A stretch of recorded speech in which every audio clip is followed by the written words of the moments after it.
Let me tell you about two men who lived in the same country, breathed the same air, and walked the same streets, yet died in completely opposite worlds. The first man swept floors at a J.C. Penney for 17 years and pumped gas and fixed cars for 25 years before that. His name was Ronald Reed. He wore the same coat until it fell apart. He held his shirt together with a safety pin. He drove an old car and chopped his own firewood for fun, well into his 90s. He bought a small 2-bedroom house for $12,000 and lived there quietly. Nobody thought he was special. Nobody thought he was rich. When he died in 2014 at the age of 92, the world found out he had left behind more than $8 million. He gave $2 million to his stepchildren and more than $6 million to his local hospital and library. He had no inheritance. He had no lottery win. He simply saved the little he had, bought good boring stocks, and let them grow for decades.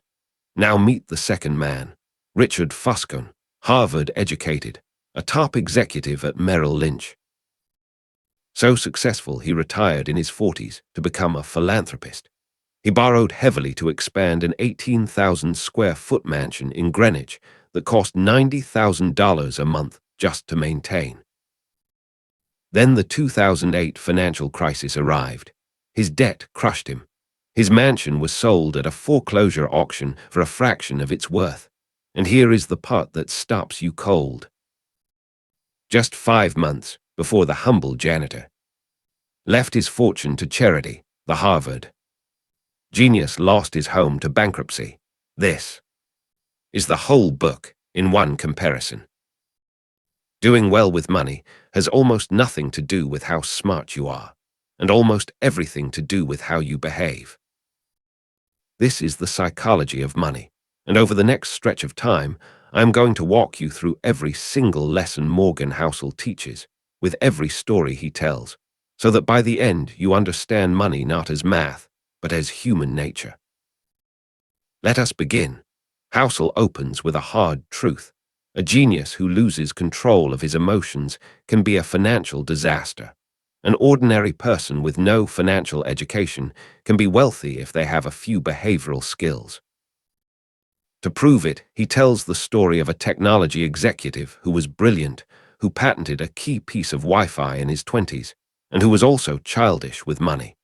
This man carried thick bricks of $100 bills. He bragged loudly. He once bought several $1,000 gold coins and skipped them across the ocean like stones, just for fun. He threw cash at hotel staff to show off, and then he went completely broke. Same skill, opposite ending, all because of behavior. The first real chapter is called No One is Crazy. The idea is simple. People who grew up in different times and different places see money in completely different ways, and none of them are crazy.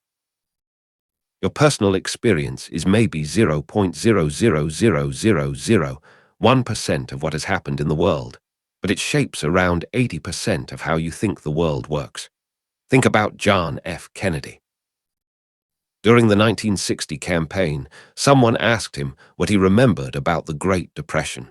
He admitted he had no memory of it. His family was one of the richest in the country. They had bigger houses, more servants, more travel. He said he only really learned about the Depression later when he read about it at Harvard.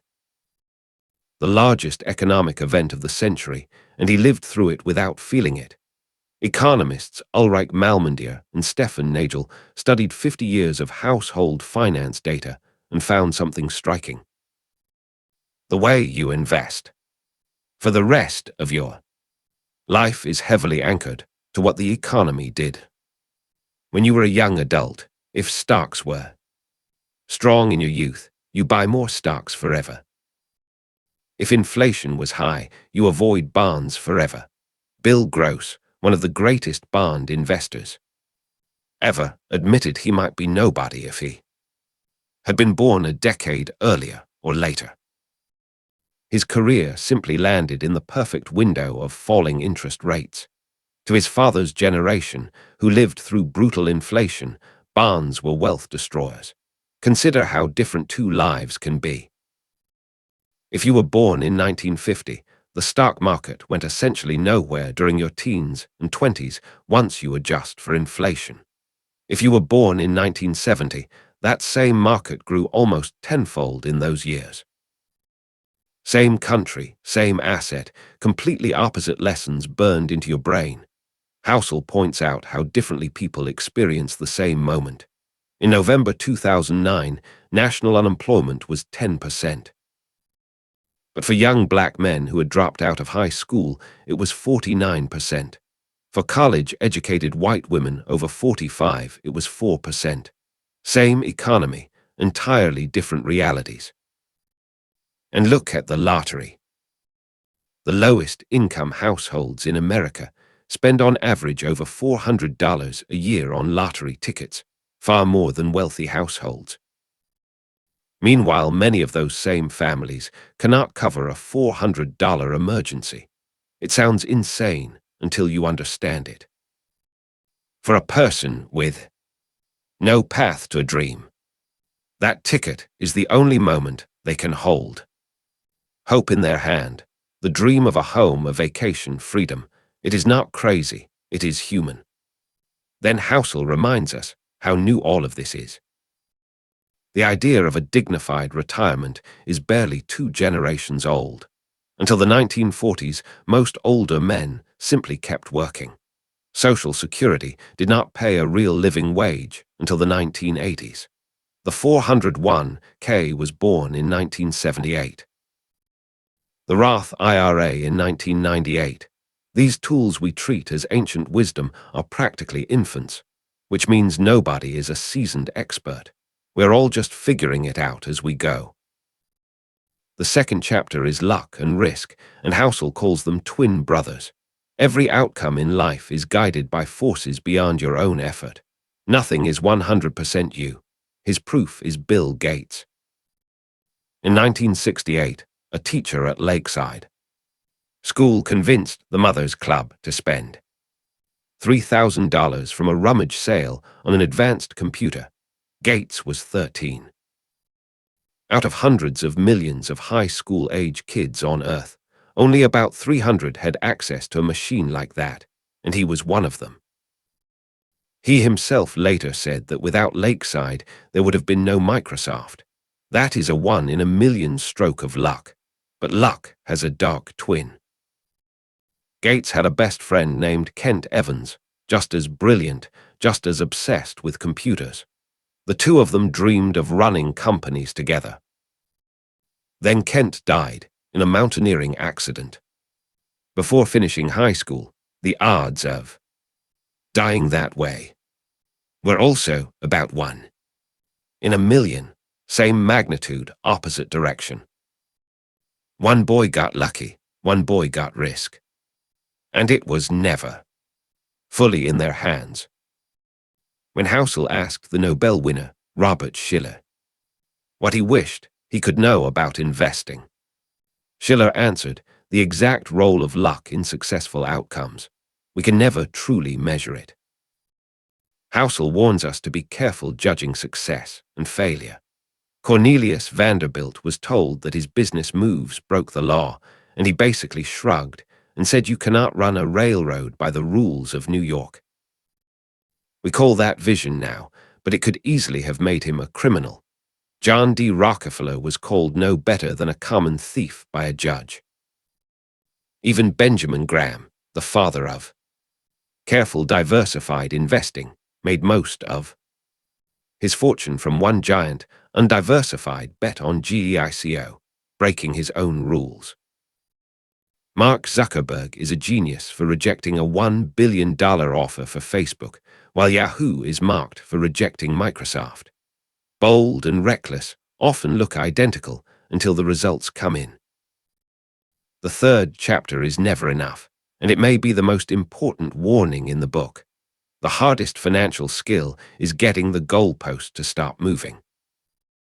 At a party thrown by a billionaire, the author Kurt Vonnegut turned to his friend Joseph Heller and pointed out that their host had made more money in one day than Heller ever earned from his famous novel, Catch 22. Heller replied, yes, but I have something he will never have. Enough. Housel shows what happens without that word. Rajat Gupta rose from the slums of Kolkata to run McKinsey, advise the United Nations, and sit on the board of Goldman Sachs. He was worth $100 million. But he was surrounded by billionaires, and he wanted in. So when he learned that Warren Buffett was about to invest $5 billion into Goldman, he hung up a board call and tipped off a hedge fund manager who bought shares and made a quick $1 million. Gupta went to prison. He had $100 million, and he threw it away chasing more. Bernie Madoff is even more haunting. Before his Ponzi scheme, Madoff ran a real, legitimate, wildly profitable business, making tens of millions a year honestly. He destroyed it all because he had no sense of enough. The brilliant fund long-term capital management, staffed with Nobel laureates, blew itself up in 1998, reaching for more during a booming market. And the trap never ends. A rookie ball player earning 500,000 envies a star making 36 million. The star envies a hedge fund manager making hundreds of millions. That manager envies Warren Buffett. Buffett could envy Jeff Bezos. The ceiling of comparison does not exist. If you never define enough, you will always be poor no matter how much you have. The fourth chapter, Confounding Compounding, explains why we underestimate the most powerful force in finance. Our brains think in straight lines, but compounding is exponential. Housel uses ice ages. The great ice ages were not caused by brutally cold winters. They were caused by mildly cool summers, cool enough that last winter's snow did not fully melt. That leftover snow reflected sunlight, cooled the planet a little more, left more snow the next year, and over time, a thin layer became a continental sheet of ice miles thick. Small things that last become enormous. Now Warren Buffett, his net worth is over $84 billion, but nearly. All of it came after his 60th birthday. He started investing seriously at age 10. If he had started at 30 like a normal person and retired at 60 to play golf, his fortune would be around $12 million instead of $84 billion. His skill is real, but his true secret is time. He has been compounding for 80 years. Compare him to Jim Simons, who compounded at 66% a year, triple Buffett's rate, and is still worth far less. Why? Because Simons did not hit his stride until he was 50. Fewer years of compounding beats a higher rate. Time is the engine. The fifth chapter is getting wealthy versus staying wealthy. These are two completely different skills. Getting wealthy takes optimism and risk. Staying wealthy takes the opposite. It takes humility, frugality, and a little paranoia that it could all disappear. Jesse Livermore was the greatest trader of his time. On the day of the 1929 crash, while his wife hid crying, convinced they were ruined, Livermore came home and revealed he had bet against the market and made the equivalent of billions in a single day. He felt invincible. So he made bigger and bigger leveraged bets, lost everything, and took his own life a few years later. Another man, Abraham Germansky, a millionaire developer who bet big on the 20s boom, was last seen tearing ticker tape to pieces on Wall Street during the crash, and then he simply vanished, never seen again. Even near Buffett, there is a ghost. Warren Buffett and Charlie Munger once had a third partner, Rick Guerin, just as sharp as they were, but Guerin was in a hurry. He used borrowed money, and when the market dropped nearly 70% in the early 70s, he got margin calls and was forced to sell his Berkshire shares to Buffett for under $40 each. Those shares are worth a fortune now. Buffett and Munger got rich because they survived. Guerin did not, because he could not survive the downturn. Survival is everything. because you cannot compound if you are wiped out. As the billionaire Michael Moritz said about staying successful for decades, we have always been afraid of going out of business. The sixth chapter is Tails You Win. A tiny number of events drive almost all results. You can be wrong most of the time and still win big. Heinz Berggruen fled Nazi Germany and became a legendary art dealer with a collection worth over $1 billion. His secret was not genius taste. He bought enormous quantities of art and let a small handful of masterpieces carry the entire portfolio. Walt Disney made over 400 cartoons that mostly lost money, until one film, Snow White, earned a fortune and paid for everything. In venture capital, studies of over 20,000 fundings show that most lose. Money and a tiny fraction, about 0.5%, generate the industry's entire return.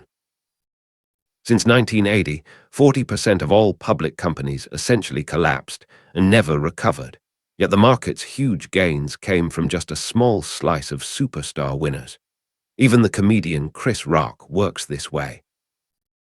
The polished special you see on television is the survivor of hundreds of jokes he tested and threw away in tiny clubs.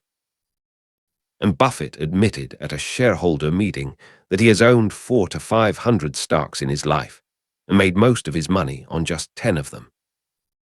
Munger added that if you removed a few top investments, Berkshire's record would look ordinary. A few tails carry everything. The seventh chapter is freedom, and it holds the emotional heart of the book. The highest dividend money pays is control over your time. A psychologist named Angus Campbell studied what makes people happy. It was not income, not location, not education.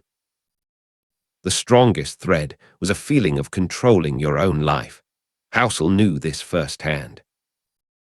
He dreamed of being an investment banker for the money, landed the role, and discovered the punishing hours turned a job he loved into misery. He lasted 1 month. Humans hate being controlled so much that we have a word for it, reactance. We rebel even against things. We enjoy the moment we feel forced. Consider Derek Sivers.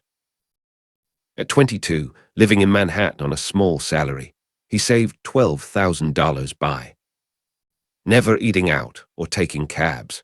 That money let him quit his job and become a musician. He later sold a company for millions, but he says the real change in his life came at 22 when he bought his own freedom. Housel points out that we are richer than ever, with incomes doubled since the 50s, yet more stressed because our thinking jobs follow us home in our pockets and steal our control. When the gerontologist Carl Pillemer interviewed 1,000 elderly Americans about happiness, not one said it came from working to buy nicer things or being richer than their neighbors. They spoke of friendships, of being part of something, of unstructured time with the people they love. The 8th chapter is the man in the car paradox, and it is short and brutal. Nobody is as impressed by your stuff as you are. Housel worked as a valet and stared at gorgeous Ferraris and Lamborghinis. He noticed he never once looked at the driver and thought that person is cool. He only imagined how cool he would look in that seat. We buy fancy things to be admired, but the people watching skip right past us and picture themselves instead.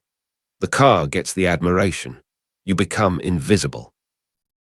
The 9th chapter, Wealth is What You Do Not See, draws a line most people never learn.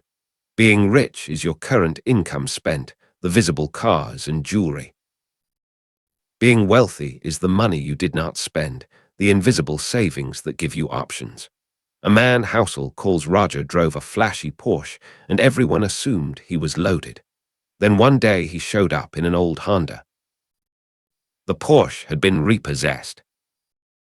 The singer Rihanna nearly went broke overspending and sued her financial advisor, who dryly asked, was it not obvious that if you spend money on things, you will have the things and not the money? We admire wealth we can see, but true wealth is precisely the wealth you cannot see, sitting quietly, unspent, waiting to give you freedom. The 10th chapter is Save Money, and its point is freeing. Building wealth has less to do with your income or your investment returns than with your savings rate, and you do not need a specific reason to save.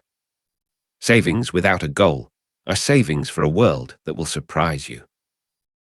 Housel compares this to the oil crisis of the 70s. Everyone feared we would run out of oil. We did not run out because we got more efficient. Today, America uses far less energy per dollar of output than in 1950. We cannot control where oil sits in the ground, but efficiency is fully in our hands. It is the same with money. You cannot control the market's returns, but you can absolutely control how much you save. And in a world where billions of smart people now compete globally, raw intelligence is no longer a rare edge. The real edge is flexibility, the financial cushion that lets you wait, learn, and move on your own terms. The 11th chapter is Reasonable Beats Rational. Do not try to be a cold, calculating robot with money. Aim to be reasonable, because a decent plan you can actually stick with beats a perfect plan you abandon in fear. Housel tells a wild story to make. The point, a psychiatrist named Julius Wagner. Joreg noticed that some patients recovered from a deadly illness after a high fever.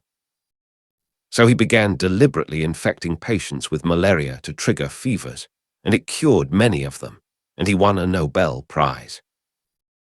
Scientifically, a fever helps you fight infection, yet we all reach for medicine to kill it because it feels bad. It is rational to want the fever and unreasonable to endure it.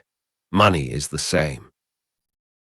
Even Harry Markowitz, who won a Nobel for the math of optimal portfolios, admitted he split his own money simply to minimize his future regret and sleep at night. The pioneer of the perfect formula ignored his own math to be reasonable. A strategy you can hold through the hard years is worth more than a superior one you quit. The 12th chapter is called Surprise, and its core line is unforgettable. Things that have never happened before happen all the time. History is a poor map of the future because the economy keeps changing. Housel contrasts two worlds. NASA flew a spacecraft 3 billion miles to Pluto over nearly a decade and arrived within about a minute of the prediction. That is physics, a world of precision. Finance is the opposite because it runs on emotional humans, as the physicist Richard Feynman said. Imagine how much harder physics would be if electrons had feelings.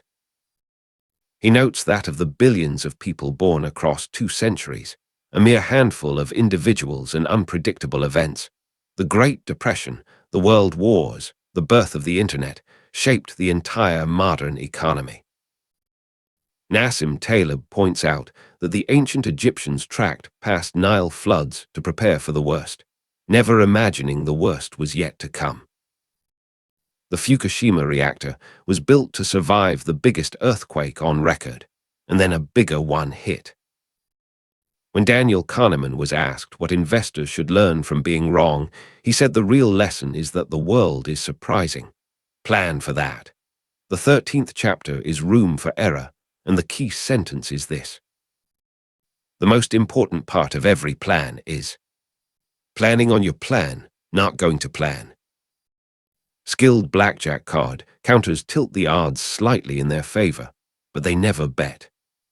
Everything on one hand because they know. It is a game of odds, not certainty.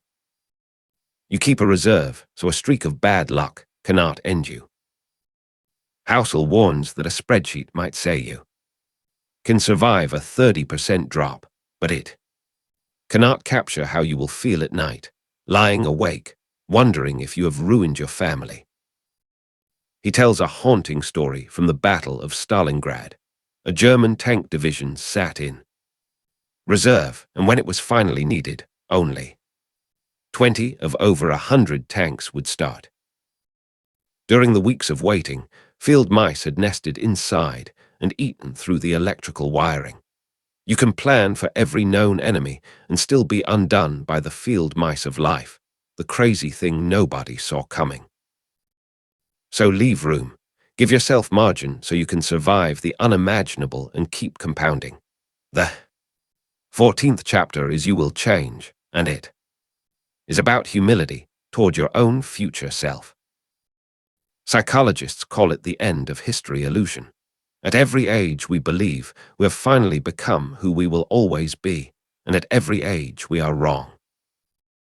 Housel describes a friend who clawed his way up from nothing, worked relentlessly for 15 years. To become a doctor, achieved the dream, and then confessed how much he hated the career. He tells of a child who dreams of driving tractors, then of being a lawyer, then hates the hours, then becomes a stay-at-home parent, and finally at 70 realizes he cannot afford to retire because his goals kept changing and he never balanced them. The psychologist Daniel Gilbert notes that young people pay to remove the tattoos they once paid to get. We change constantly, so extreme all-in choices at any single age tend to end in regret. And Kahneman himself modeled the answer. He would write a chapter, then throw it out entirely the next day and start over without pain. When asked how, he said, "I have no sunk costs." Do not chain yourself to a past version of you. Aim for balance so no single season of life traps you. The 15th chapter is Nothing is free. Everything has a price, but the price of investing is not written on a tag. The price is volatility, fear, doubt, and regret. And here is the mindset shift. You must see that volatility as a fee, the cost of admission for great returns, not as a fine, a punishment for doing something wrong. Netflix returned over 35,000% across 16 years, yet it traded below a previous high on 94% of days. Monster Beverage returned hundreds of thousands of percent while sitting below its peak almost all the time. That grinding discomfort was the fee. Housel compares it to a Disneyland ticket. Nobody calls the price of a magical day a punishment. It is a fee, and it is worth it. Trying to get market returns without paying with volatility is like trying to steal the car instead of buying it. Some try to cheat the fee.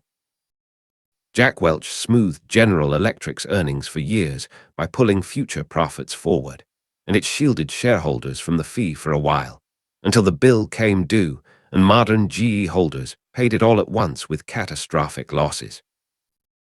Pay the fee honestly, it is the price of the ride. The 16th chapter is you and me.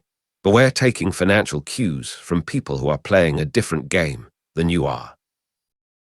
There is no single correct price for anything, because a price that is insane to a long-term investor can make perfect sense to a day trader with a different time horizon. During the dot-com bubble, people screamed that Yahoo was absurdly overpriced, but to a trader trying to make a few dollars before lunch, the price did not matter as long as it kept climbing.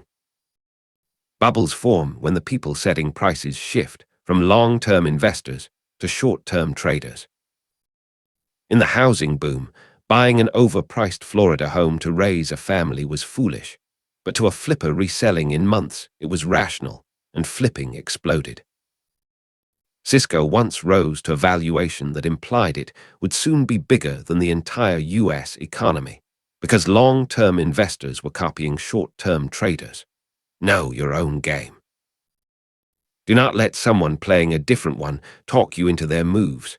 The 17th chapter is the seduction of pessimism.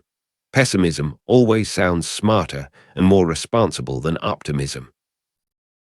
Progress happens too slowly to notice, but disaster happens fast enough to dominate the headlines. In late 2008, a respected newspaper gave a front page to a Russian professor who predicted the United States would break into 6 pieces by 2010. It was nonsense, but pessimism gets the spotlight, and the prestige. Meanwhile, after World War II, Japan was so devastated that people survived on a few hundred calories a day, and anyone predicting that Japan would soon grow into an economic superpower would have been laughed out of the room. Yet that is exactly what happened. When the Wright brothers first flew, newspapers barely noticed for years, some insisting it was a trick. Real progress is quiet and slow, so we ignore it, while sudden losses grab all our attention. And there is the beautiful example of Stephen Hawking, paralyzed and given little time to live at 21, who, when asked why he stayed so cheerful, said, "My expectations were reduced to zero, so everything since has been a bonus." Lower the bar, and life becomes a gift. The 18th chapter is when you will believe anything. Stories, not facts, are the most powerful force in the economy. When the stakes are high and our control is low, we cling to appealing fictions, the stories we desperately want to be true. Housel imagines an alien looking down at Times Square in 2007 and again in 2009. It would see the same buildings, the same people, even better phones. Yet, the economy had lost trillions of dollars and millions of jobs. Nothing physical changed. Only the story we told ourselves about whether we could trust banks and housing. He tells of a desperate father in Yemen who let elders push a burning stick through his sick son's chest, saying, "When you have no money and your son is sick, you will believe anything." During the Great Plague of London, terrified people spent fortunes on quack cures and magic charms. And today, even though the vast majority of active funds fail to beat the market, investors still pour trillions into them, chasing the appealing fiction of finding the next Buffett. Madoff's sophisticated victims ignored obvious red flags because he told a story they wanted to believe. When we want something badly enough, we will believe almost anything. The 19th chapter altogether now ties it into one lesson through a single story. In 1931, a man named Clarence Hughes went to the dentist in pain, was put under, and woke up with 16 teeth gone and his tonsils removed without his consent. He died a week later. Back then, doctors believed there was one correct, universal way to treat any illness, and the patient had no say. Over the last 50 years, medicine changed. Now good doctors present options and let you choose the path that fits your life. Money is exactly the same. There is no single correct, rational answer for everyone. There is only the answer that fits your goals, your fears, and your ability to sleep at night. Aim for humility, respect the role of time, leave room for error, and define your own game. The 20th chapter is Confessions, where Housel opens his own life. He explains that he and his wife do not try to earn the highest possible returns on paper. They optimize for sleeping well and being independent. His father became an emergency room doctor at 40 with 3 kids, lived far below his means for 2 decades, and then simply quit when he had had enough. And that ability to walk away on your own terms became the grandmother of all financial goals for Housel. He and his wife locked in a modest lifestyle in their 20s and let every raise flow into an independence fund instead of a bigger life. They paid off their mortgage entirely, which on paper was a poor decision with rates so low, but which gave them a feeling of independence worth more than the math. They keep about 20% of their assets in cash, so that no surprise ever forces them to sell their investments and interrupt the compounding. And after starting his career picking individual stocks, Housel now simply buys low-cost index funds every paycheck and lets time do the work. His finances are not built to impress anyone. They are built for peace. Finally, Housel adds a postscript explaining why the American consumer thinks the way they do. After World War II, 16 million soldiers came home needing jobs and houses, and leaders were terrified of sliding back into the Great Depression. So they made spending and borrowing almost patriotic. Interest rates were pinned low, the GI. Bill offered cheap mortgages with nothing down. Credit cards arrived in 1950, and household debt exploded in the decades that followed. For a while it worked beautifully, and the gap between rich and poor shrank. Ordinary people and wealthy people watched the same 3 channels, smoked the same cigarettes, and lived surprisingly similar lives. But starting in the 80s, the gains stopped being shared. The very top pulled away while most incomes stayed flat. Yet people still expected the middle-class dream of their wealthier neighbors, so they filled the gap with mountains of debt, until it all cracked open in the 2008 crisis and fueled the anger and division we still feel today. So here is everything this book is trying to tell you, gathered in one place. Wealth is not about intelligence, it is about behavior. Nobody is crazy, they are just shaped by a world you did not live in. Respect luck and risk in every outcome. Learn the word enough before it is too late. Let compounding work by giving it time. Get wealthy with boldness, but stay wealthy with fear and humility. Accept that a few tail events drive almost everything. Understand that the greatest thing money buys is control over your time. Remember that nobody is as impressed by your things as you are. Real wealth is the money you do not see. Save without needing a reason. Be reasonable, not perfectly rational. Expect surprises. Leave room for error. Stay humble because you will change. Pay the fee of volatility without complaint. Play your own game. Resist the easy pull of pessimism. Be careful what stories you let yourself believe. And in the end, build a financial life that lets you sleep at night and wake up free. That is the psychology of money. Thank you for watching.